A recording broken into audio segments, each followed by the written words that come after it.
Gente, é clichê falar isso, mas tudo é uma questão de equilíbrio. Né? Tudo é uma questão de equilíbrio. Até do que a gente tá falando aqui do mimimi. Né? De fato, eu acho muito positivo uma tendência à sensibilização, né? Do nosso tempo. Né? Ser mais sensível às dores, às fragilidades e tudo mais, mas isso também chega às vezes a níveis tão absurdos como a gente está falando aqui, de uma fragilidade que às vezes é necessária, no caso. É desnecessária. E aí a questão da autoridade entra nisso, né? Porque existem muitos relatos, né, de pessoas que saem traumatizadas, né, debaixo de alguma igreja, de algum pastorado. O famoso foi ferido pela igreja e tudo mais. Por causa de abuso de autoridade. Isso acontece mesmo, isso é real, é um problema sério que a gente precisa lidar. Né? Principalmente nós como cristãos, a gente precisa ter um olhar pro oprimido, pro fraco, né? E numa relação de pastor com ovelha, né? O pastor é o lado mais forte, né? E isso acaba pesando. Né? Por outro lado, né? Quando a gente desconstrói muitas coisas, como a gente tem falado aqui, as coisas se diluem e a gente às vezes tem uma cultura em que o pastor não é honrado, né? Não existe respeito à sua autoridade, né? Enfim, eu acho que vale a pena a gente comentar um pouco sobre isso, como vocês enxergam. Sobre como atingir esse equilíbrio, no caso. Não é nem que tem que ter equilíbrio, porque isso é meio que consenso entre nós, mas como alcançar esse equilíbrio? Autoridade e poder. O poder é a capacidade de fazer alguma coisa. Autoridade é o direito que a pessoa tem, né? A autorização de fazer aquilo. Deus tinha poder e tinha autoridade. Eu preciso do poder. Quando a pessoa esquece, o crente mais nada, ele é servo, a coisa começa a desandar. Seja qual a função que ele tem a exercer ou o chamado que ele tem no reino de Deus. Conversava anteriormente aqui, antes da gente entrar no ar, sobre o saudoso bispo Robson Cavalcante. Foi bispo primaz na igreja anglicana no Brasil, falecido em 2012, de maneira trágica. Um colega meu, que é bispo anglicano hoje, a gente faz curso junto, ele disse para mim, essa semana, ele estava na fase presencial do curso, que o entendimento do bispo Robson era o seguinte: eles têm pastores, bispos, coisa da diocese, de pastores, e o bispo primaz. Aí ele falava assim, pastor cuida das ovelhas, os servos, o bispo serve aos pastores. Então o pastor serve às ovelhas, o bispo serve aos pastores, e o bispo primaz é o que, Dom Robson? É o servo dos servos, cara. Raciocinando com o nosso mundo, estava no topo da cadeia alimentar. Ele era o líder da denominação. A visão do cara tinha servo dos servos. Ele estava ali para servir. Ministério é o quê? A palavra ministério o significado é serviço. Então, ele foi chamado por Deus para prestar um serviço. Eu fui chamado para prestar um serviço. Se esse serviço está mal feito, a gente está enrolado, cara. Entendeu? Está enrolado. Se você contrata um pedreiro para fazer uma obra na tua casa e o cara começa, primeiro, a fazer do jeito que ele acha que tem que ser, já está errado. Tem que fazer do jeito que você quer que faça. Em segundo lugar, ainda que fazendo do jeito que você quer que faça, ele faça de qualquer maneira, vai dar ruim esse relacionamento aí. Que ele foi chamado para prestar um serviço. Então, ministério é serviço. Ministro é servo. Paulo entendia dessa maneira. Ele entendia até mais que o ministro era aquele escravo remador de galé, que tem Dulós, Diáconos e Rui Pereta. O ministro é o Rui Pereta, aquele cara que é chamado a prestar um serviço antes de morrer, os remadores de galé. Entendeu? Então, tem que ser essa visão. Quando você vai para a questão de clero, estratificando, aí você complica esse entendimento. Entendeu? Aí você começa a rotar a arrogância do púlpito, essa questão que a gente começou a falar aqui da autoridade abusiva, e tem, e não é pouco, entendeu? Então tem que ter muito equilíbrio com isso daí. A pessoa tem uma autoridade delegada por Deus para servir a igreja. Esse tem que ser o entendimento. Mas tem muita gente que se serve da igreja evocando a autoridade dada por Deus.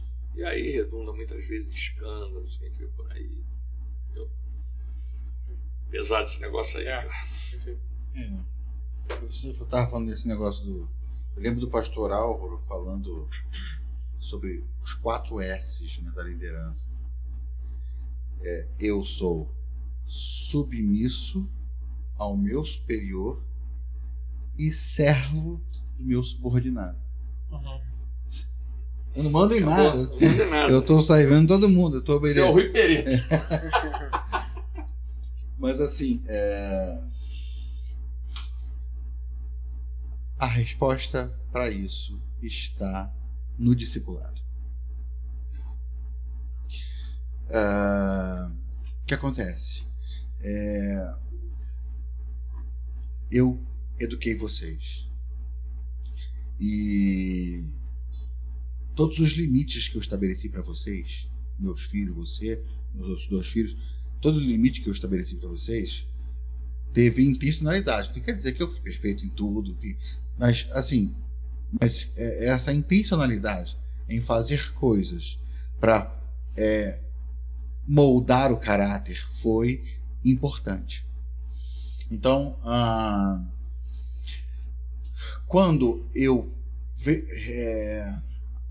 assumi a igreja aqui, se essa igreja estiver formatada como uma instituição, como um grupo em que todo mundo quer ter muita voz e muita vez, eu posso ter problemas com isso, de gente que não vai respeitar o meu ministério, a minha liderança, entendeu?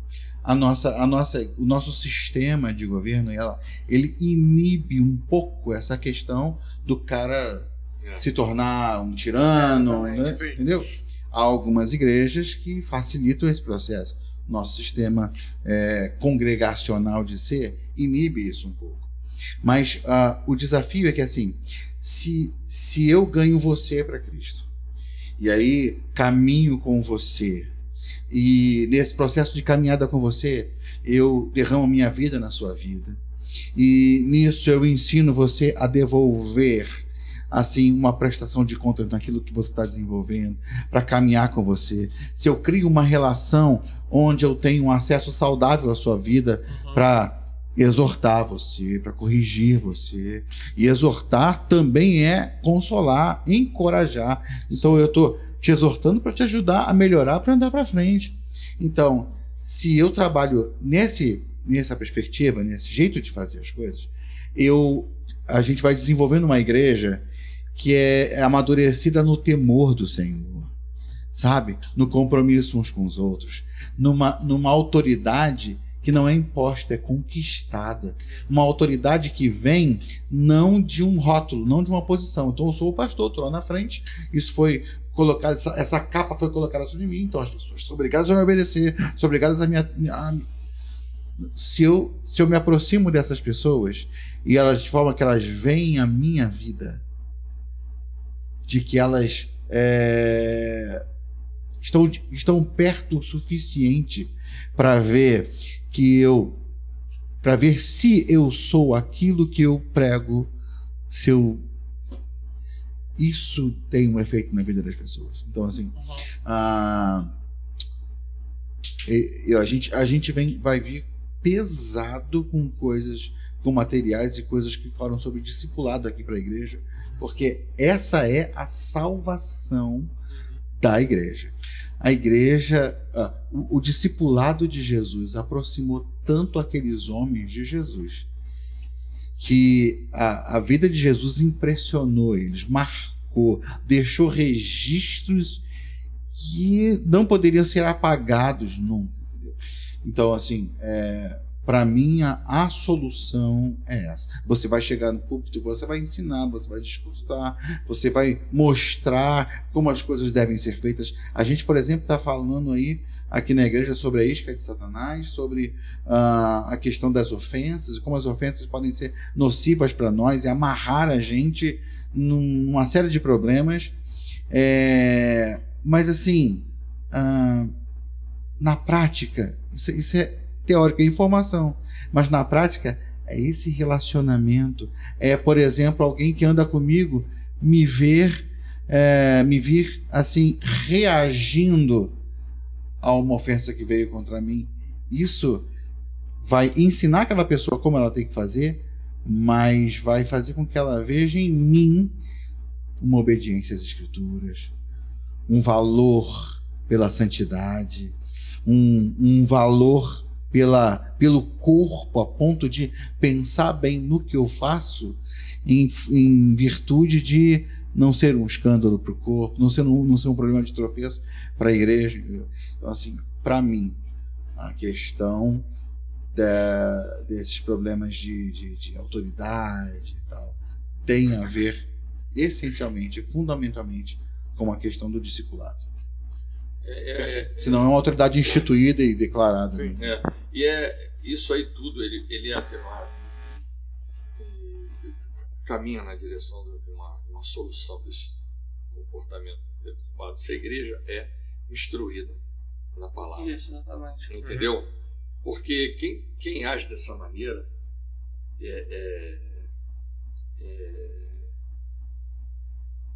vamos dizer, com esse autoritarismo, ele é ameaçador. É o cara que não tem nada para dar e faz chantagem espiritual. Entendeu? Se você não fizer, se você sair da igreja, eu vou te amaldiçoar, tua vida não vai. A pessoa não tem uma base bíblica. Não tem como rebater isso. A pessoa disser, vou pegar teu nome e vou botar na boca do sapo. Pô, eu vou ficar preocupadíssimo, cara, com o sapo. Como é que esse sapo vai comer com a boca costurada? Coitado do bichinho. Não muda nada. Entendeu? E agora isso aí é muito sério. Isso pode até descambar, se quiser avançar um pouco mais, para assédio moral. Isso pode dar processo. Sim. Isso pode dar processo à justiça, entendeu? Acendendo o grau. Sobre o que meu pai falou sobre o discipulado, o que eu acho interessante é que o discipulado é a imitação, né? Imitação de Cristo. E como de fato o discipulado acaba sendo a solução disso, né? Porque se o pastor ele é um pastor que imita Cristo, né? E portanto imita a autoridade de Cristo, você vê como é impossível essa autoridade ser abusiva, né? Porque não é autoritarismo, autoridade. Exato. Porque Cristo é rei, né? Cristo é nosso rei. Ele governa sobre todas as coisas, ele tem autoridade sobre tudo. Só que essa autoridade é cruciforme. Ele é o rei que foi coroado com uma coroa de espinhos, né? Ele é o rei que foi levantado não num trono de glória, mas numa cruz. O rei que é o servo sofredor. Exatamente, né? E mesmo a ressurreição de Cristo não anula o que ele passou na morte, não é à toa que ele mostra as suas marcas, né? João vê um cordeiro ferido, né, no trono. Sim. Né? Então, assim, você vê como o fato de que a autoridade e o governo de Cristo é cruciforme, tem a forma de uma cruz, né, molda, né, a forma como a autoridade do pastor. Estou crucificado com Cristo. Né? Perfeito. É o mestre que lava o pé dos discípulos, sabe? Essa autoridade servil que é a solução para esse problema, e isso tem tudo a ver com o discipulado. Né? Porque é na imitação de Cristo que o pastor age dessa forma. Né? É uma liderança que ele acaba se espelhando na liderança que foi de Cristo, que é uma liderança que, ao invés de ser tipo, venham todos, tipo, não venham, mas tipo, no sentido de que ele que se dá. É o líder que se dá, é o líder que serve, é o líder que se doa pelos seus, sabe? Então, a partir disso, o líder que olha nessa perspectiva nunca vai ser alguém autoritário, nunca vai recorrer ao autoritarismo, porque ele vai estar realmente buscando só servir o próximo. Né? A palavra é servo. Entendeu? E agregando isso aí a chamado pastoral, exercício do ministério pastoral, quando Deus chamou o pastor Alexandre do ministério, não chamou ele para ser pastor da igreja congregacional do Rio de Vasconcelos. Chamou ele para ser pastor da igreja de Jesus Cristo na face da terra, servindo a igreja congregacional do Lins. Mas se ele está viajando. Na viagem acontece alguma coisa, se depara com uma situação que precisa de uma intervenção pastoral, conhece o servo de Deus, alguma coisa, ele está ali servindo a igreja de Cristo naquela situação. Exato. Entendeu? Então, essa tem que ser a visão. A gente não é dono de nada. A palavra-chave nisso daí é servo. Servo. Se o cara não pensar dessa maneira, uma pessoa crucificada, está lá, crucificada. Ela olha para onde? Ela só olha para frente, cara. Não tem como olhar para trás. Está crucificado com Cristo, a pessoa olha para trás. O que ela vai fazer amanhã? Depois de amanhã, qual é a agenda dela? Ela não tem agenda mais própria, está crucificada. E por aí vai, entendeu? Então é isso.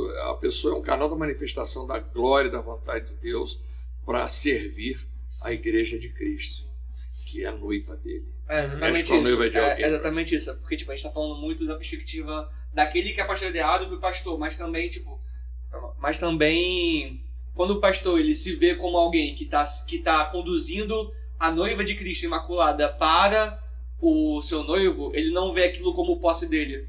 Então ele vê aquilo como cara, é algo que ele realmente vê como aquele talento que o mestre deu e deu para a pessoa multiplicar, mas ele tem noção de que aquilo foi o mestre que deu e é do mestre, sabe? E o serviço dele é multiplicar aquele talento para quando o mestre voltar, ele poder mostrar o que ele fez com o que o mestre deu para ele, sabe? Gostou desse corte? A equipe aqui do Teolocast investiu do próprio bolso para comprar os equipamentos que vocês estão vendo. Microfone, o armário, o LED. Se você quiser e puder nos apoiar com mais algum valor para a gente melhorar o nosso estúdio, só mandar um Pix para o QR Code na tela. Valeu!